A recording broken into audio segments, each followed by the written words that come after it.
किसी ने बड़ी कमाल की बात कही है कि तुम अपने झूठ के लिए दंड नहीं पाओगे, तुम्हारा झूठ ही तुम्हें दंडित करेगा। पौराणिक कथा के अनुसार एक बार एक राजा ने ब्राह्मण भोज का आयोजन करवाया। इस भोज में उसने देश प्रदेश के सभी ब्राह्मणों और विद्वानों को आमंत्रित किया था। इस भोज के लिए भारी संख्या में रसोइये खुले। आसमान के नीचे भोज के लिए तरह तरह के पकवान और मिष्ठान बना रहे थे, जिसकी खुशबू पूरे महल में फैल रही थी। तभी अचानक एक चील तेज रफ्तार से आसमान में उड़ती जा रही थी। उसके पंजों में एक जहरीला सांप दबा हुआ था, जो बार बार चील के नुकीले पंजों से बाहर निकलने का प्रयास करते हुए फुंकार रहा था। ऐसा कई बार करते हुए सांप के मुंह से जहर की कुछ बूंदें ठीक नीचे बन रहे खाने में जा गिरी। हालांकि खाना बना रहे किसी भी रसोइये को सांप का जहर खाने में गिरने की कोई जानकारी नहीं थी। कुछ समय बाद वही खाना सभी ब्राह्मणों को परोस दिया जाता है। जहर इतना तेज था कि खाना खाते ही सभी ब्राह्मणों की मृत्यु हो गई। राजा को जब दुखद घटना का पता चला तो ब्रह्मा हत्या का पाप जान राजा दुखी हो गया। अब निर्णय धर्मराज यमराज को लेना था। आखिर इतने सारे ब्राह्मणों की हत्या का दोष किसके सिर मढ़ा जाए? कौन है असली दोषी? क्या उस राजा के सिर जिसने सभी ब्राह्मणों को भोज पर निमंत्रित किया, या फिर उन रसोइयों के जो ब्राह्मणों के लिए खाना बना रहे थे और जिन्हें ज्ञात ही नहीं था कि भोजन के पात्र में सांप का जहर गिर चुका है? तब यमराज ने विचार किया तो हत्या का दोष राजा और रसोइयों में से किसी के भी हिस्से में नहीं जाता।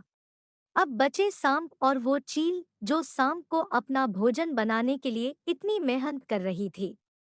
यमराज की दृष्टि में वह भी दोषी नहीं।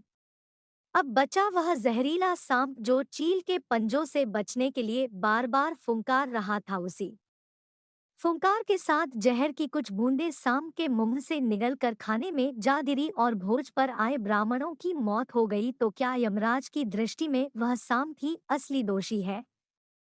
नहीं, यमराज उसे भी दोषी नहीं मानते, चूंकि सांप का स्वभाव ही फुंकार करना है और फिर अपने प्राणों की रक्षा करना कोई पाप नहीं।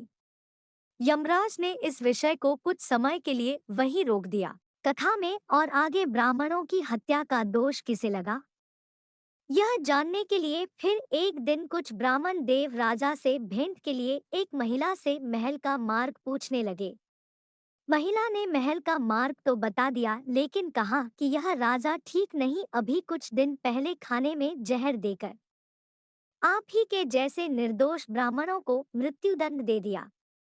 महिला के मुंह से ये बात निकलते ही यमराज ने निश्चय कर लिया कि इतने सारे निर्दोष ब्राह्मणों की हत्या का दोष इस महिला के भाग्य में जोड़ दिया जाए। महिला के भाग्य में ही क्यों? इस पूरे वृतांत से महिला का तो कोई लेना देना तक नहीं था। फिर महिला को ब्रह्मा हत्या का दोष क्यों लगा?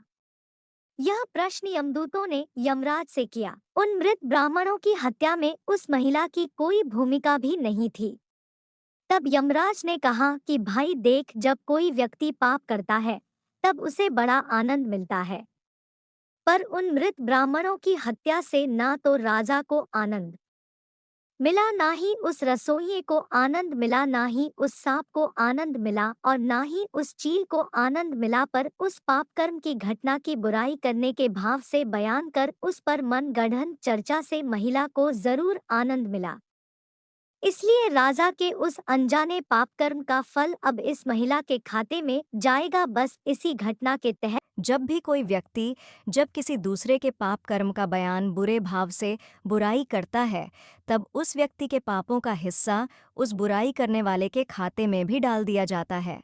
तुम अपने झूठ के लिए दंड नहीं पाओगे, तुम्हारा झूठ ही तुम्हें दंडित करेगा। अपने अनिवार्य कार्य करते रहो, क्योंकि वास्तव में कार्य करना निष्क्रियता से बेहतर है और कर्म ही पूजा है।